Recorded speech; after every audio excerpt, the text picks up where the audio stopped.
تو اس کو ختم کر دیا کہ نہیں یہ معرب نہیں ہوگا، کیونکہ ترکیب سے مراد وہ ترکیب ہے جو جس میں عامل ہو، عامل کے ساتھ ترکیب ہو، اور غلام زید میں غلام اپنے عامل کے ساتھ مرکب نہیں ہے۔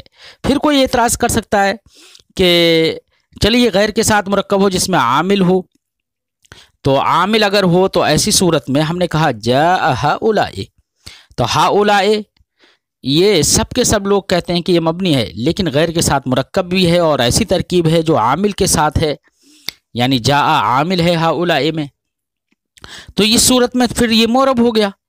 تو اس کو بھی ختم کرنے کے لیے، یہ اعتراض کو دفع کرنے کے لیے صاحب کتاب نے فرمایا ولم یشبہ الحرف، اور ہر یعنی غیر کے ساتھ ترکیب بھی ہو اور وہ ترکیب عامل کے ساتھ بھی ہو، اور ساتھ ہی ساتھ تیسری قید یہ ہے کہ حرف سے مشابہت نہ رکھتا ہو۔ لہذا اگر حرف سے مشابہت رکھتا ہے تو غیر کے ساتھ ترکیب ہونے کے باوجود وہ مبنی ہوگا۔ لہذا ہؤلاء جاء ہؤلاء میں جو ہؤلاء ہے یہ مبنی رہے گا، کیوں؟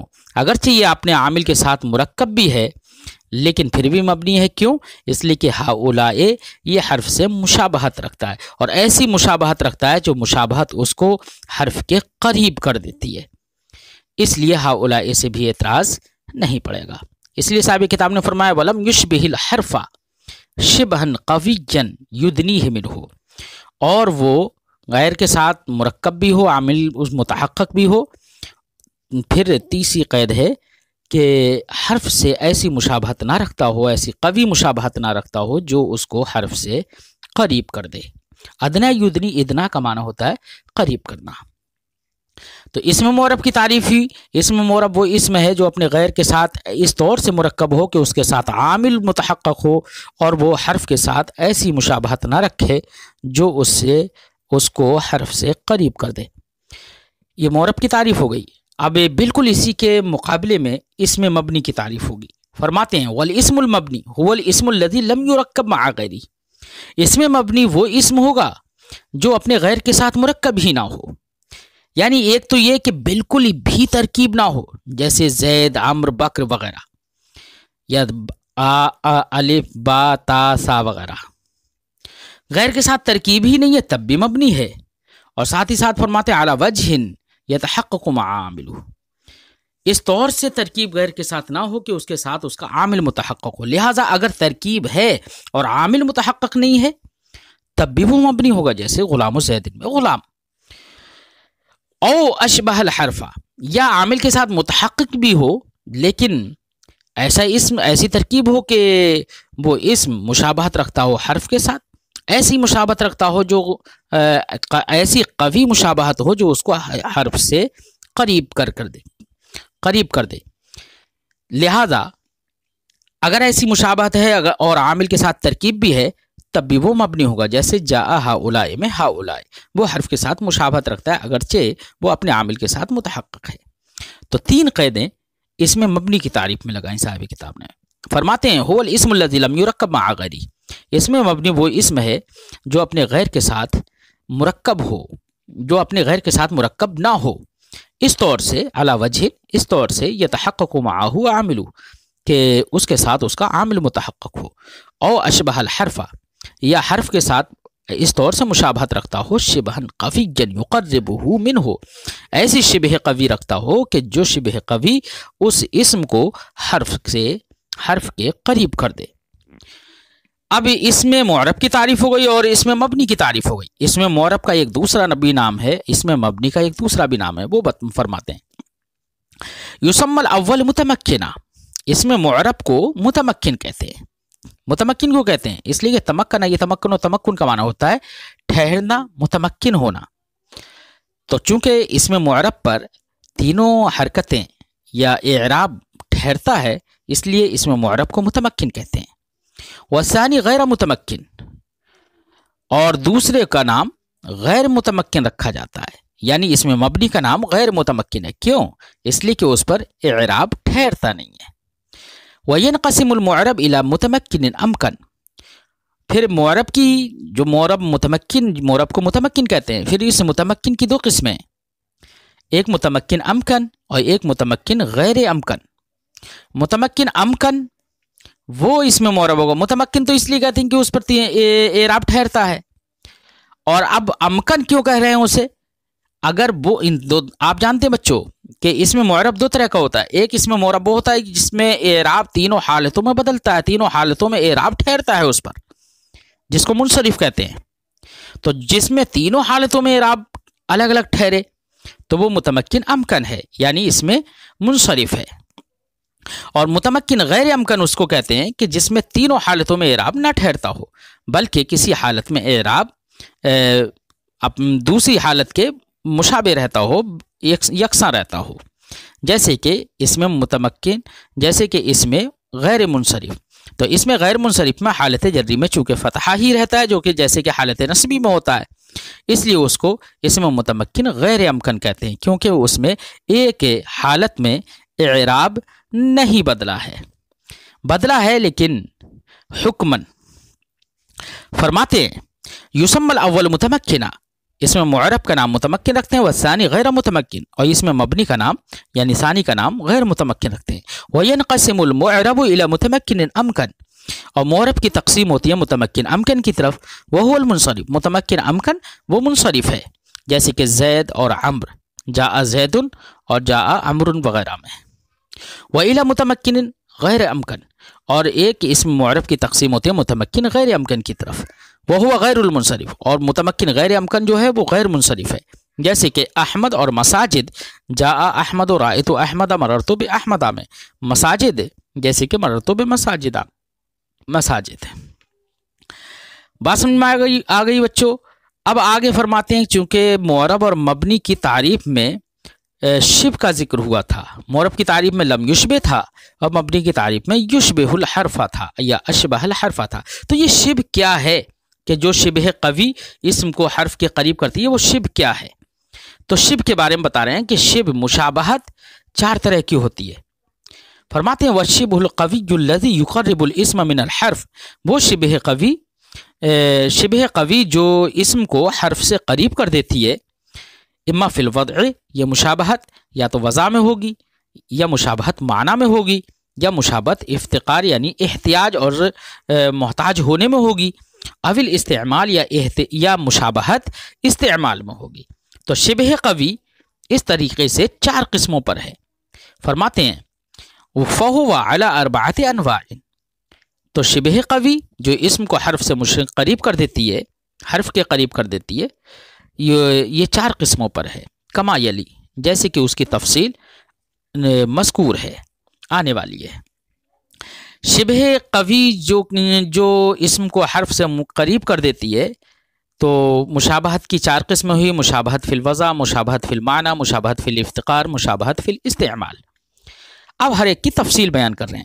فرماتے ہیں الاول الشبہ الوضعی، پہلی قسم ہے شبہ وضعی.